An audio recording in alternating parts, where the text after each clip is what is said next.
Hello，大家好，今日咧就想同大家重點推介我下身呢一條花裙啦。咁我想話咧，花裙咧靚定係靚咧，就係一線之差嘅啫。今次咧就俾我哋揾到一條咧，我覺得係靚嘅花款啦。咁先近睇俾大家望下啦，佢係咧好似花瓣散落一地咁樣嘅，咁亦都可以話遠睇啲似水墨咁樣啦。咁但係第一認真睇下個 pattern 真係好靚，紫色啦、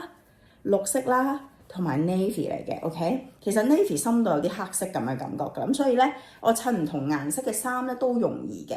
咁再俾大家睇下隻質感咧，佢係一啲皺嘅布料嚟嘅，咁所以咧洗完之後咧千祈唔好晾太耐，如果唔係呢啲紋咧就會唔見㗎啦。咁衣櫃嘅時候咧記得扭實，咁 so that 咧入到衣櫃嘅時候咧，第二次着翻咧你都會見到呢一個皺皺嘅紋咯。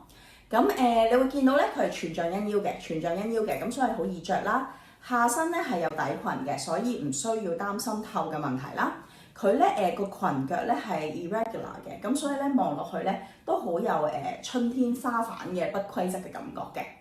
咁上身你會見到咧，我就襯咗灰色咧其實都係一個200搭到落去呢啲花裙嘅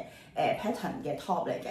跟住咧就講下呢一件 top 啦，呢件 top 咧係有4個顏色嘅，都係你哋中意嗰啲咧 box cut 嚟嘅，咁所以咧望落去咧顯瘦好多啦，遮到手臂嘅，前面遮到肚腩，後面遮到半個 pat pat，非常之靚仔嘅，咁可以上網睇翻。